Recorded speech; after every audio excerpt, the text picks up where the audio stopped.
وذكر فإن الذكرى تنفع المؤمنين. الحمد لله نحمده ونستعينه ونستغفره ونؤمن به ونتوكل عليه ونعوذ بالله من شرور أنفسنا ومن سيئات أعمالنا. من يهده الله فلا مضل له ومن يضلله فلا هادي له. ونشهد أن لا إله إلا الله وحده لا شريك له ونشهد أن سيدنا ونبينا ومولانا محمدا عبده ورسوله صلى الله عليه وعلى آله وأصحابه وبارك وسلم تسليما كثيرا أما بعد فأعوذ بالله من الشيطان الرجيم. بسم الله الرحمن الرحيم. قل يا عبادي الذين أسرفوا على أنفسهم لا تقنطوا من رحمة الله إن الله يغفر الذنوب جميعا إنه هو الغفور الرحيم. صدق اللہ العظیم. محترم بزرگوں اور دوستوں،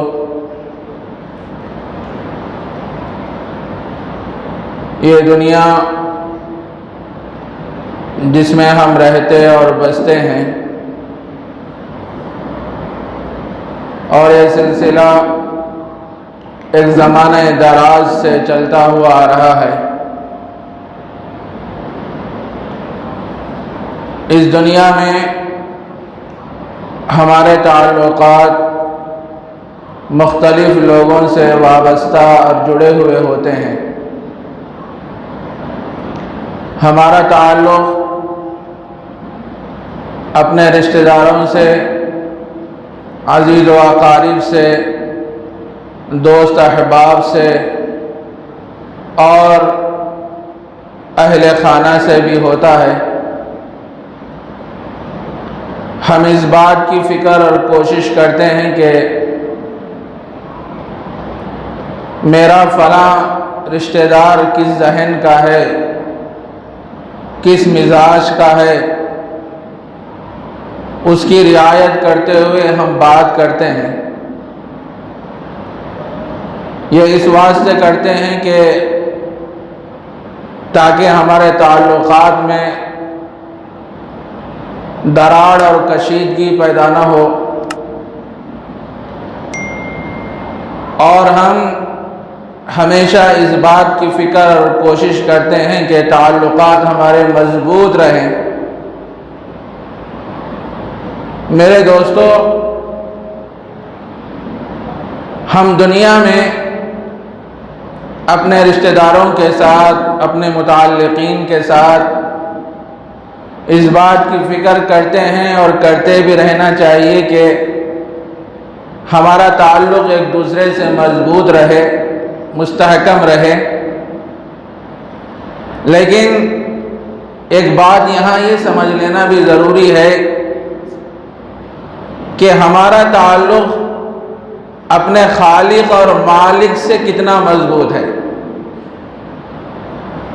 وہ خالق جس نے ساری کائنات کو وجود بخشا ہے، اس اللہ سے ہمارا تعلق کتنا مضبوط ہے. ہمارا تعلق اللہ کی ذات سے اسی وقت مضبوط ہو سکتا ہے کہ جب ہم اللہ کی اطاعت اور فرمانبرداری میں اپنی زندگی کو بسر کرتے ہیں تو اس وقت ہمارا تعلق اللہ کی ذات سے مضبوط اور قوی ہوتا ہے. جب ہماری زندگی گناہوں میں لگ جاتی ہے، اللہ کو ناراض کرنے والے کاموں میں، اعمال میں جب ہم مصروف ہو جاتے ہیں تو پھر ہمارا تعلق اللہ کی ذات سے کمزور پڑتا جاتا ہے. اس وجہ سے آدمی ہمیشہ اس بات کی فکر اور کوشش میں لگا رہے کہ اللہ تبارک و تعالیٰ نے دنیا میں انسانوں کو جو بھیجا ہے وہ اپنے مقصد کو مستحضر رکھتے ہوئے اللہ سے تعلق کو بڑھانے کی فکر اور کوشش میں لگے رہے، اور جن چیزوں کو اللہ نے کرنے کا حکم دیا ہے اسے کرتے رہیں، اور جن چیزوں سے بچنے کا اللہ نے حکم دیا ہے اس سے بچتے رہیں۔ ظاہر ہے جب ہم یہ کام کرتے ہیں تو اس کے نتیجے میں ہمارا تعلق اللہ کی ذات سے مضبوط ہوتا جاتا ہے۔ انسان کی فطرت میں لغزش ہوتی ہے، گناہ ہو جاتے ہیں۔ اللہ نے کچھ ایسا انسان کو بنایا ہے، اس کے اندر خیر بھی ہے، شر بھی ہے۔ ظاہر ہے جب آدمی نیکی کی طرف رغبت کرتا ہے، نیکی کی طرف آنا چاہتا ہے، تو انسان کا جو نفس لگا ہوا ہے نیکی کی طرف لانے کی طرف آمادہ نہیں کرتا، برائیوں کا حکم دیتا ہے۔ تو انسان نفس کی مخالفت کرتے ہوئے اللہ کی اطاعت اور فرمانبرداری میں اپنی زندگی کو بسر کرے۔ جو بھی کام ہم کریں وہ اللہ کو راضی کرنے کے جذبے کی نیت سے کریں۔ انسان کا نفس تو ہمیشہ مرتے دم تک لگا ہوا ہے، وہ انسان کو طاعت کا حکم نہیں دیتا، اچھے کاموں کا حکم نہیں دیتا۔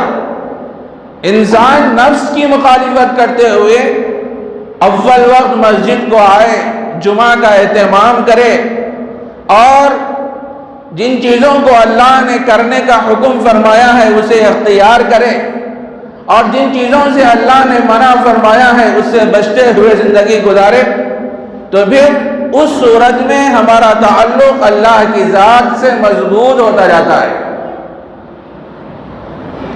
حدیث میں آتا ہے نبی اکرم صلی اللہ علیہ وسلم نے ارشاد فرمایا، کل بنی آدم خطاؤن وخیر الخطائین التوابون، ہر آدم کا بیٹا خطا کار ہے، گنہگار ہے، اور گنہگاروں میں سب سے بہترین لوگ وہ ہیں جو گناہ ہونے کے بعد فوراً توبہ کر لیں۔ انسان ہونے کے ناطے پیر پھسل گیا، لغزش ہو گئی، کوئی گناہ ہم سے ہو گیا، تو فوراً ہم اللہ کے دربار میں آئیں اور اپنے کیے ہوئے عمل پر نادم اور شرمندہ ہو کر اللہ سے معافی تلافی کریں، توبہ کریں۔ اللہ کی ذات ایسی ہے کہ بندے کے گناہوں کو بخشنے والے ہیں، معاف فرمانے والے ہیں۔ قرآن مجید میں اللہ تبارک و تعالیٰ نے ارشاد فرمایا، قل یا عبادی الذین اسرفوا علی انفسہم لا تقنطوا من رحمت اللہ ان اللہ یغفر الذنوب جمیعا انہ هو الغفور الرحیم۔ اے نبی آپ ان بندوں سے فرما دیجئے جنہوں نے اپنے نفسوں پر ظلم کیا ہے وہ اللہ کی رحمت سے مایوس نہ ہو۔ اللہ کی ذات تو ایسی ہے کہ بندے کے سارے گناہوں کو معاف کرنے والی ہے، بخشنے والی ہے، مگر شرط یہ ہے کہ بندہ اس کے دربار میں آئے، اپنے کیے ہوئے عمل پر نادم اور شرمندہ ہو جائے، اور آئندہ نہ کرنے کا عزم کرتے ہوئے پختہ دلی کے ساتھ، پورے عزم اور ارادے کے ساتھ، پورے حوصلے کے ساتھ جب آدمی توبہ کرتا ہے اور پھر آئندہ گناہوں کا ارتکاب نہیں کرتا، تو پھر اللہ تبارک و تعالیٰ اس بندے کو چاہتے ہیں اور اس بندے کو اپنا قریب کرتے ہیں۔ اس دنیا میں کیسے کیسے لوگ گزرے ہیں میرے بھائی، جن کی ابتدائی زندگی عیاشی میں، شراب نوشی میں اور مختلف گناہوں میں بسر ہوا کرتی تھی، لیکن جب اللہ تبارک و تعالیٰ نے ان کو اپنا خوف عطا فرمایا اور وہ لوگ یہ سمجھے کہ یہ دنیا تو مختصر ہے، عارضی ہے، ختم ہو جانے والی زندگی ہے، اس زندگی کے بعد پھر ایک زندگی آنے والی ہے، وہ کبھی ختم نہیں ہونے والی زندگی ہے، وہ حضرات اس چیز کو سامنے رکھتے ہوئے اپنے آپ کو اللہ کی اطاعت اور فرمانبرداری میں بسر کیے، اور جو کچھ ان سے گناہ ہوئے اپنے کیے ہوئے عمل پر نادم اور شرمندہ ہو گئے، تو اللہ تبارک و تعالیٰ نے ان کو ولایت کا مقام عطا فرمایا، اور وہ اولیاء کاملین میں سے بن گئے۔ آپ نے نام سنا ہوگا، ایک بزرگ گزرے ہیں حضرت حبیب اعجمی رحمۃ اللہ علیہ۔ ان کی جو ابتدائی زندگی تھی بالکل شراب نوشی میں، مختلف گناہوں میں ان کی زندگی بسر ہوا کرتی تھی، اور ان کا یہ حال تھا کہ یہ سودی کاروبار کیا کرتے تھے، لوگوں کو سود دیا کرتے تھے اور مہینے کے ختم پر اصلی رقم کے ساتھ وہ سود کے پیسے بھی لیا کرتے تھے۔ ان کا ایک معمول تھا۔ ایک دن ایسا ان کے دل میں خیال آیا کہ دنیا تو مختصر ہے، چند روزہ ہے، جس کام کو میں کر رہا ہوں سودی لین دین کا، یہ بڑا ہی خطرناک کام ہے، اللہ نے اس کام کو منع فرمایا ہے، حرام فرمایا ہے، یہ کام مجھے نہیں کرنا چاہیے۔ دل میں یہ چیز پیدا ہو گئی۔ ایک دن اپنے گھر میں بیٹھے ہوئے تھے، کافی مالدار تھے، ایک سائل ان کے پاس آیا کچھ مانگنے کے لیے، اور اس حالت میں وہ کچھ کھانا کھانے کے لیے دسترخوان بچھا رہے تھے۔ ایک دم سے ان کو غصہ آیا کہ یہ میرے کھانے کا وقت ہے۔ ایسے وقت ایک سائل اور ایک فقیر آیا اور کچھ مانگنے کے لیے آیا، میرے پاس آیا۔ آپ نے اس فقیر کو دھتکار دیا۔ ان کی جو بیوی تھی بڑی اللہ والی تھی، نیک سیرت تھی، لیکن اپنے شوہر کے حالات سے مجبور تھی، وہ کچھ نہیں کر سکتی تھی۔ اس کے بعد ہوا ایسا کہ جس دسترخوان پہ کھانا رکھا گیا تھا، ابھی آپ نے جب اس فقیر کو دھتکار دیا اور وہ فقیر چلا گیا، جب وہ کھانے کے لیے بیٹھے تو ایسا ہوا کہ اللہ نے اس کھانے کو خون میں تبدیل کر دیا، پورا کھانا خون بن گیا۔ یہ منظر دیکھے تو اور بھی حیرت میں پڑ گئے۔ میں نے جس فقیر کے ساتھ نازیبا سلوک کیا، بدتمیزی کی، اور میرا جو کاروبار ہے سودی لین دین کا، یہ اللہ کو ناراض کرنے والا یہ عمل ہے۔ اب ان کے دل میں آخرت کا خوف پیدا ہوا، آخرت کی پیشی کا احساس پیدا ہوا، اور اپنے دل میں یہ سوچے کہ اب میں یہ سارے گناہوں سے توبہ کر لوں گا، معافی تلافی کروں گا۔ اس نیت سے وہ حضرت حسن بصری رحمۃ اللہ علیہ کی خدمت میں پہنچے۔ اس زمانے میں حضرت حسن بصری رحمۃ اللہ علیہ کا درس ہوا کرتا تھا، بڑے بڑے لوگ ان کے درس میں شریک ہوا کرتے تھے اور ان کی وعظ و نصیحت سے استفادہ اور فائدہ اٹھایا کرتے تھے۔ تو حضرت فضیل بن عیاض رحمۃ اللہ علیہ، حضرت حبیب اعجمی رحمۃ اللہ علیہ ان کی مجلس میں پہنچے تو اتفاق سے حضرت حسن بصری رحمۃ اللہ علیہ سود کی مذمت پہ تقریر کر رہے ہیں، سود کی برائی پر تقریر فرما رہے ہیں۔ اب یہ اپنے گھر سے نکلے تھے تو راستے میں کچھ چھوٹے چھوٹے بچوں کو دیکھے، وہ آپس میں کھیل رہے ہیں۔ جب حضرت حبیب اعجمی رحمۃ اللہ علیہ پر ان بچوں کی نگاہ پڑی تو وہ بچے آپس میں کہنے لگے، دیکھو سود خوار حبیب جا رہا ہے۔ کیا کہہ رہے ہیں چھوٹے سے بچے؟ سود خوار حبیب جا رہا ہے، دور ہٹ جاؤ، کہیں ایسا نہ ہو کہ اس کے پیروں سے اٹھنے والی گرد و غبار ہمارے دلوں کو آلودہ اور گندا نہ کر دے۔ یہ الفاظ ان کے کانوں میں پڑے تو سہم گئے، کانپ گئے۔ چھوٹے سے چھوٹے بچے ان کی زبان سے یہ الفاظ نکل رہے ہیں کہ سودخوار حبیب آ رہا ہے۔ بہرحال مجلس میں پہنچے، حضرت سود کی مذمت پہ تقریر فرما رہے تھے۔ آپ بڑے اطمینان اور سکون سے وہاں بیٹھ گئے۔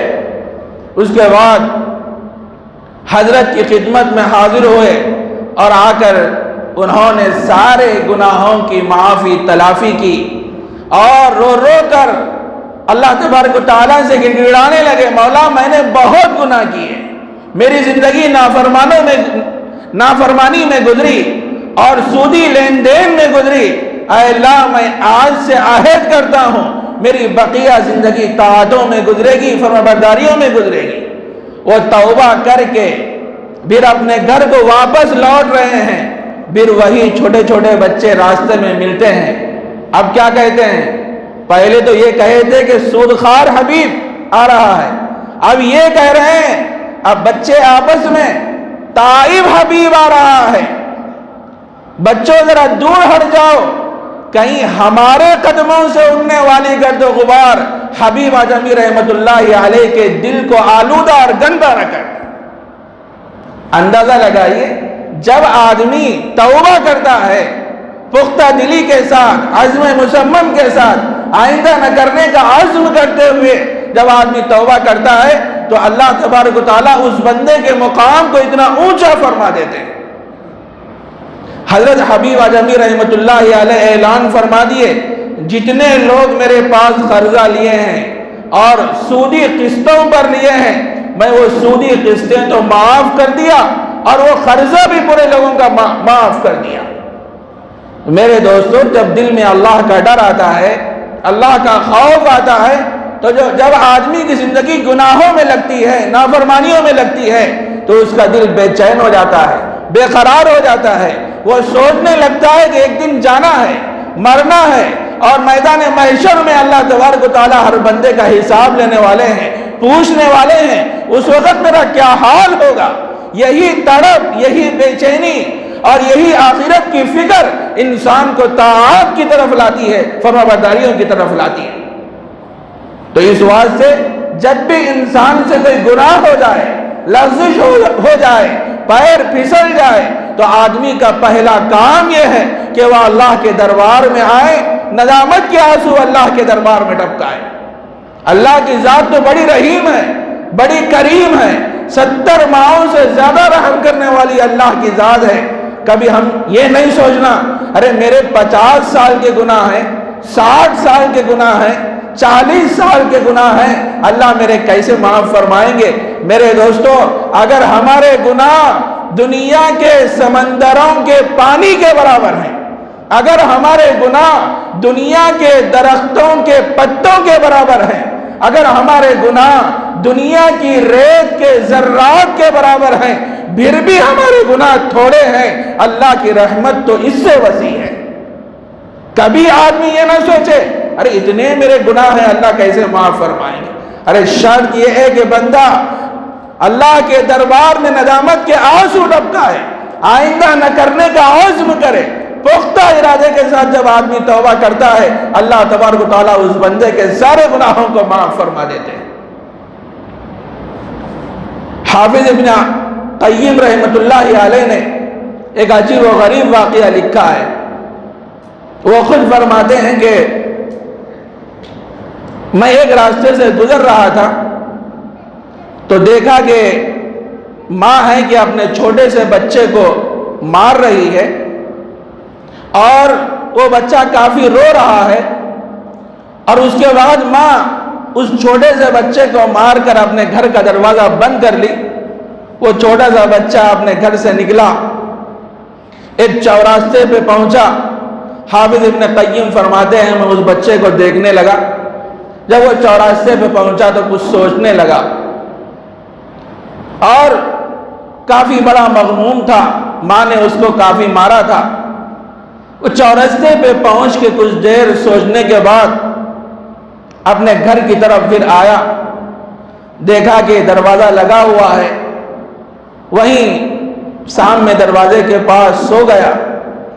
ماں کسی کام سے دروازہ کھولی تو دیکھتی ہیں کہ وہ چھوٹا سا بچہ دروازے کے پاس سویا ہوا ہے۔ ابھی غصہ کم نہیں ہوا تھا ماں کا، اس بچے سے کہنے لگی تو یہاں سے چلا جا، میں تیری صورت دیکھنا نہیں چاہتی، تو یہاں سے چلا جا۔ وہ بچہ روتے ہوئے اپنی اماں سے کہنے لگا اماں جان، جب آپ نے مجھے پہلی مرتبہ مارا تو میں اس وقت میرے دل میں خیال آیا تھا جا کے میں کسی کے پاس نوکری کر لوں گا، کسی کے جوتے صاف کر لوں گا، کچھ کھانے کو مل جائے گا، کچھ میری زندگی گزر جائے گی. لیکن ماں میں چوراستے پر پہنچنے کے بعد میرے دل میں خیال آیا مجھے نوکری تو مل جائے گی، لوگوں کے پاس میں نوکر تو بن جاؤں گا، کھانے کو کچھ مل جائے گا، لیکن ماں جو محبت تو مجھے دے سکتی ہے دنیا کی کوئی مخلوق وہ محبت مجھے دے نہیں سکتی. اس واسطے میں تیرے در پہ آیا ہوں، چاہے تو مجھے مارے یا گھر سے نکالے میں یہاں سے ہٹنے والا نہیں ہوں. جب یہ چھوٹے سے بچے کی بات ماں نے سنی تو اس کے آنکھوں میں آنسو آ گئے، ماں کی ممتا جوش میں آ گئی. اس کے بعد وہ ماں اپنے بچے سے کہنے لگی اچھا تو مجھ سے اتنی محبت کرتا ہے، تو مجھ سے اتنی محبت کرتا ہے. اور ایک بات سن لے، آئندہ بھی تو غلطی نہیں کرے گا، خلاف ورزی نہیں کرے گا. تو وہ بچہ کہنے لگا ماں میں کبھی خلاف ورزی نہیں کروں گا. تو وہ ماں ہے کہ اپنے بچے کو اپنے سینے سے چمٹا لیتی ہے. حافظ ابن قیم رحمۃ اللہ علیہ اس واقعے کو بیان کرنے کے بعد فرماتے ہیں دیکھو ایک ماں جب اپنے بچے سے اتنی محبت کر سکتی ہے، وہ خالق وہ مالک جو 70 ماؤں سے زیادہ رحم کرنے والا ہے. اگر ہمارے گناہ دنیا کے سمندروں کے پانی کے برابر ہیں، دنیا کے درختوں کے پتوں کے برابر ہے، پھر بھی ہم اس مالک کے دربار میں جائیں، ندامت کے آنسو ٹپکائیں، اس کیفیت کے ساتھ، اس احساس کے ساتھ الہی عبدک العاصی اتاکا مقرم بالذنوب وقد دعاکا، اے اللہ تیرا بندہ، تیرا گنہگار بندہ تیرے در پہ حاضر ہے. الہی عبدک العاصی اتاکا مقرم بالذنوب وقد دعاکا، گناہوں کا اقرار کرتا ہے اور تجھ سے فریاد طلب کرتا ہے. فَإِن تَغْفِرْ فَأَنْتَ لِذَاكَ أَهْلُ، اگر تو معاف کر دے اور تو یہ بات تیرے لیے سجدی ہے. وَفَإِن تَتْرُدْ فَمَنْ يَرْحَمْ سِوَاكَ، اور اگر تو دھتکار دے تو پھر کون ایسی ذات ہے جو مجھے معاف فرمائے، میرے ساتھ رحم کا، کرم کا، عافیت کا معاملہ فرمائے. جب آدمی اس احساس کے ساتھ اللہ کے دربار میں آتا ہے اور اپنے کیے ہوئے عمل پر نادم اور شرمندہ ہو کر ندامت کے آنسو اللہ کے دربار میں ٹپکاتا ہے تو اللہ تعالیٰ اس بندے کے سارے گناہوں کو معاف فرما دیتے ہیں. اتنی کریم ذات ہے اللہ کی، اتنی مہربان ذات ہے اللہ کی. اور اللہ تبارک و تعالیٰ بوڑھوں کی توبہ کو بھی قبول فرماتے ہیں اور جوانوں کی توبہ کو بھی قبول فرماتے ہیں. کہیں بوڑھے یہ نہ سوچے اب تو میری 70 سال عمر ہو گئی، پوری زندگی نافرمانی میں گزری، اللہ کیسے معاف فرمائیں گے. کبھی معمر حضرات یہ نہ سوچے.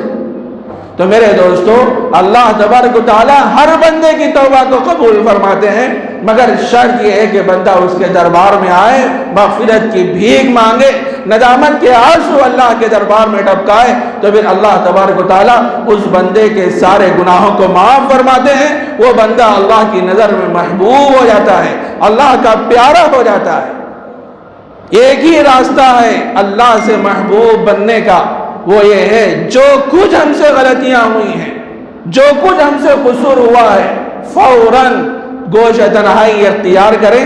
مولا اتنے گناہ میں کیا، اب میں آپ کے دربار میں آتا ہوں، آئندہ پھر گناہ کا ارتکاب نہیں کروں گا. اور ندامت کے آنسو اللہ کے دربار میں ٹپکاتا ہے تو اللہ اس بندے کے سارے گناہوں کو معاف فرما دیتے ہیں. اللہ تعالی ہم سب کو سچی پکی توبہ کرنے کی توفیق عطا فرمائے اور بقیہ زندگی کو اللہ کی اطاعت اور فرمانبرداری میں گزارنے کی توفیق عطا فرمائے. وآخر دعوانا ان الحمد للہ رب العالمین.